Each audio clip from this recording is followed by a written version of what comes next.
रितिका जी हिमाचल से। राधे राधे महाराज जी। महाराज जी, रसिक सिद्धांत में अनन्यता का वास्तविक अर्थ क्या है? क्या अन्य देवों को नमन करना अनन्यता के विरुद्ध है? अन्य देव है ही नहीं उसकी दृष्टि में।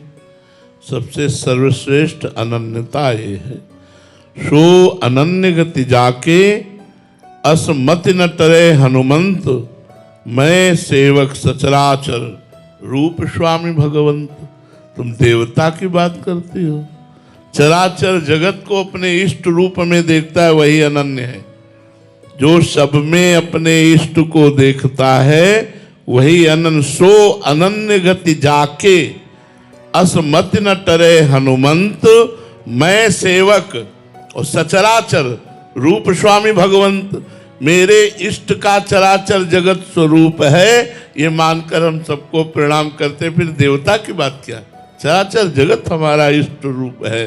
सिय राम में सब जग जानी, करो प्रणाम जोरी जुग पानी। तो किसी देवता को प्रणाम थोड़ी हम कर रहे हैं, हम तो अपने इष्ट को प्रणाम कर रहे हैं। जिधर देखता हूं उधर अपना इष्ट, जित देखूं तित श्याममयी है। फिर क्या चक्कर है? हमको ये बात आने की, अगर अन्य देवता कोई तुम्हें दिखाई दे रहा है तो अभी अनन्य नहीं हो। उत्तम के बस असमन माही, सपने हुआन पुरुष जग नाही। उत्तम अनन्य वही है जो सब जगह अपना इष्ट देखता है। अगर और कोई देवी देवता दिखाई देता है तो आप भावना करो कि मेरा इष्ट ही इस रूप में विराजमान है, और उसको प्रणाम करो। सबको आदर दो, सबको प्रणाम करो, सब में अपने प्रभु का भाव करो। यही तो अनन्य भक्त का लक्षण है। किसी की अवहेलना करना ये अनन्यता नहीं है। किसी की अवहेलना करना ये अनन्यता नहीं, ये तो उद्दंडता है। अनन्यता है सबका आदर, सबका सम्मान, सब में भगवत भाव करना, सबको सुख प्रदान करना। क्योंकि सबके हृदय मंदिर में जड़ चेतन जग जीव जत सकल राम मैं जानी, बंदों सबके पद कमल सदा जोर जुगपान। दोनों हाथ जोड़कर, दोनों चरण छूकर सबकी वंदना करते हैं, क्योंकि सब में हमारे भगवान विराजमान है। इसी का नाम अनन्यता है। समझ में आया? जी बटाला से। राधे राधे महाराज जी। महाराज जी, मैं भगवान जी से मिलकर उनसे वार्तालाप करना चाहता हूँ। आपने एक बार कहा था कि जब किसी पर महापुरुष की कृपा होती है तभी भगवान उसे स्वीकार करते हैं। महाराज जी, मेरा प्रश्न है कि महापुरुषों का कृपा प्रसाद ग्रहण करने के लिए हमें क्या करना पड़ेगा? भगवान से प्रार्थना। भगवान की कृपा से संत महापुरुषों का मिलन। जब द्रवहि दीन दयालु राघव तो साधु संगति पाइए। जब भगवान द्रवित होते हैं, कृपा करते हैं, तो संतों का संग देते हैं। और जब संत सेवा समर्पण आदि का भाव देख करके वो कृपा करते हैं, तब अंदर उसके सद्गुण प्रकट होते हैं और वो भगवान के भजन में तन्मय होकर के भगवत प्राप्ति की लालसा से युक्त होता है। और भगवत प्राप्ति की लालसा भगवत प्राप्ति कराती है। और जब भगवत प्राप्ति कराती है तो बातचीत ही नहीं, खेलना भी होता है। प्रभु के साथ खेलते हैं भक्तजन, भक्तों के साथ भगवान खेलते हैं। ऐसा नहीं है कि ये केवल लिखी पढ़ी बातें हैं। ये छाती की बात कह रहा हूं। आप समर्पित होकर के देखो, प्रभु आपके साथ खेलेंगे, आपसे बात करेंगे। आपको ऐसे जैसे आप बैठे हो ऐसे प्रभु आपको दिखाई देंगे। केवल भजन करो। तो महापुरुषों की कृपा प्राप्त होती है भगवत कृपा से। और महापुरुषों की कृपा है जो उनका उपदेश है, नाम जप, मंत्र जप, सदग्रंथों का स्वाध्याय, सत्मार्ग के आचरण, इनके द्वारा महापुरुषों की कृपा होती। जो जितना भजन करता है उतना ही संत कृपा उस पर बरसती है। कोई भी हो, कहीं भी हो, जो जितना भजन करेगा उसके ऊपर संत कृपा बरसेगी। और संत कृपा बरसेगी तो सब पाप ताप दोष दुख दरिद्रता विपत्ति नष्ट हो जाएगी और भगवान की कृपा से भगवान की प्राप्ति हो जाएगी। सरबजीत सिंह जी पंजाब से। राधे राधे महाराज जी। महाराज जी, दुख दारू सुख रोग भया, जा सुख ताम न होई। महाराज जी, गुरुवाणी का फरमान है कि महाराज जी, यदि यही संत महात्मा से भी काफी बार सुना है कि दुख ही औषधि है, सुख को रोग बताया है। तो महाराज जी, मैं गृहस्थी में हूँ, जो भी सुख मिले जब से आपकी दया से, नाम जब पहले से बहुत बड़ा है महाराज जी, महाराज जी, ये आपका कहने का भाव है कि ऐसी कौन सी ठोकर होगी जिस पर चोट खाकर सीधा गुरु साहिब के चरणों में गिर जाऊं, क्योंकि सुखों की बारिश सी हो रही है। देखो एक बात बताएं, अंदर की बात, हम अपने जीवन के अनुभव की बात। ये मन भगवान की तरफ आश्रय लेने की तरफ नहीं बढ़ता, व्यक्ति की तरफ ज्यादा बढ़ता है। मेरा भाई, मेरा मित्र, मेरे अमुक अमुक, ये इन बातों पर ज्यादा विश्वास करता है, भगवान पर विश्वास नहीं करता, किसी व्यक्ति पर विश्वास करता है। बस यही जिस दिन टूट जाएगा कि सब जगह देख लिया ठोकर ही ठोकर मिल रही, कोई हमारा नहीं, जिधर देखो उधर ठोकर ही ठोकर, तो हृदय आर्त हो जाता है और उसी आर्त भाव में पुकारता है, हे भगवान अब तो आपकी ही मैं शरण में हूं। जब द्रौपदी जी ने देखा कि पांचों पांडव गर्दन झुकाए बैठे, भीष्म आदि कोई बोल नहीं रहा और कड़वी कड़वी बातें कर्ण बोल रहा है, दुशासन को प्रेरणा दी जा रही, जल्दी से जल्दी निर्वस्त्र करो, हाथ से पकड़ लिया।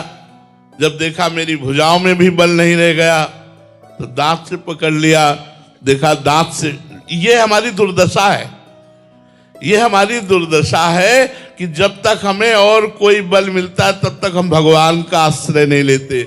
जब द्रौपदी जी ने देखा कि अब एक ही झटके में दांत से साड़ी छूट जाएगी तो छोड़ दिया और ऐसे हे गोविंद, काम बन गया। भगवान वस्त्रावतार धारण करके यही बाजू में विराजमान हो गए, वस्त्रों का ढेर लग गया और द्रौपदी का बाजू से वस्त्र नहीं हटा। यही हमारी दुर्दशा है कि हम किसी न किसी व्यक्ति, वस्तु, स्थान का आश्रय लिए रहते हैं। रुपए का बल होता है, पदाधिकारियों का बल होता है, परिवार का बल होता है, कई तरह के हम आश्रय वृत्तियां लिए रहते हैं जिससे भगवान का बल नहीं होता। भगवान का बल किसे होता है? सुनेरी मैंने निर्बल के बलराम,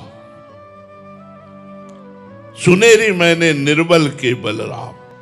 अपबल, तपबल और बाहुबल चौथो बल है दाम, सूर किशोर कृपाते सब बल हारे को हरिनाम। सुनेरी मैंने निर्बल के बलराम। जब हृदय में आ जाता है कोई हमारा नहीं, तब असली शरणागति होती है, तब भगवान की पुकार होती, तब बाह्य गुरु का असली आश्रय होता है। जब हृदय से समझ में आ जाता है कोई हमारा नहीं है, अब सब जगह से ठुकरा दिया गया, अब कोई इस जगत में हमारा नहीं, हे प्रभु मैं आपकी शरण में हूं। जब तक जगत में एक भी व्यक्ति रहेगा तो मन वहां जाएगा कि शायद वो सहयोग कर दे, और जब वहां से भी ठोकर मिल जाएगी, कोई व्यक्ति आपका सहयोगी नहीं रहेगा, तब आपका सीधे भगवान से संबंध, सीधे भगवान की शरणागति होती है। आयुष गुप्ता जी जौनपुर से। राधे राधे महाराज जी। महाराज जी, पूर्ण शरणागति का वास्तविक लक्षण क्या है? क्या परिस्थितियों को स्वीकार करना लक्षण है या भीतर से निर्भय हो जाना?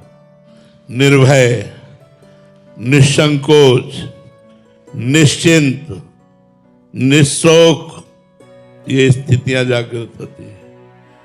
कोई चिंता नहीं, कोई शोक नहीं, कोई भय नहीं, किसी भी तरह की परिस्थिति हो, अपने इष्ट का विस्मरण ना होना, हर समय अपने इष्ट में ही चित्तवृत्ति लगे रहना, ये पूर्ण शरणागत का लक्षण है। उठते बैठते, खाते पीते, चलते फिरते, सोते जागते, हर समय प्रभु का नाम चल रहा है, प्रभु का चिंतन चल रहा है, हर परिस्थिति का स्वागत है, क्योंकि मेरे प्रभु के विधान के द्वारा रची गई है। हमें किसी भी परिस्थिति में भय या शोक आदि न लगे तो समझ लेना चाहिए कि मैं प्रभु का पूर्ण शरणागत हो रहा हूं। जब एक भरोसो, एक बल, एक आस विश्वास, एक राम घनश्याम हित, चातक तुलसीदास। अपने इष्ट का ही भरोसा, इष्ट की ही आस, इष्ट का ही बल, इष्ट की ही चाह, तब समझ लेना चाहिए हमारी पूर्ण शरणागति हो गई। जब मान अपमान में, सुख दुख में, लाभ हानि में, निंदा स्तुति में समान भाव आने लगे तो समझ लेना चाहिए हमारा शरणागति भाव पुष्ट हो रहा है। जब किसी तरह की शोक चिंता भय आदि हृदय में ना हो, भय चिंता शोक आने पर तत्काल हमारी भगवान में स्थिति हो तो समझ लेना चाहिए शरणागति हमारी पुष्ट हो रही है। अशोक चतुर्वेदी जी कानपुर से, राधे राधे महाराज जी। महाराज जी, जो भगवत गीता जी में योगक्षेम की बात कही गई है, वो क्या लोक और परलोक दोनों में दोनों इह परलोक सकल सुख पावत मेरी सो भैया कृष्ण गुण संचु। इस लोक की भी जो वस्तु आपको चाहिए और वो उचित है, वो भगवान स्वयं प्रदान करते हैं। और परलोक की जो परमार्थ की साधना की जो वृत्ति चाहिए, जो गुण चाहिए, जो लक्षण चाहिए, वो भगवान प्रदान करते हैं। स्वार्थ और परमार्थ दोनों भगवान के चरणों में समर्पित है शरणागत का, तो भगवान स्वयं शरण्य स्वयं उसके स्वार्थ और परमार्थ की दोनों की पूर्ति करता है। स्वार्थ किसको समर्पित करे? अगर परमार्थ केवल भगवान से, तो स्वार्थ कहाँ लेके जाएं? वो भी तो प्रभु से ही है। शरीर है, परिवार है, व्यवहार है, तो जो कुछ हमें वो आपसे है। योगक्षेमम वहाम्यहम, भगवान दोनों का वहन करते हैं, स्वार्थ और परमार्थ दोनों का, लोक व्यवहार और परलोक दोनों का निर्वाह करते हैं।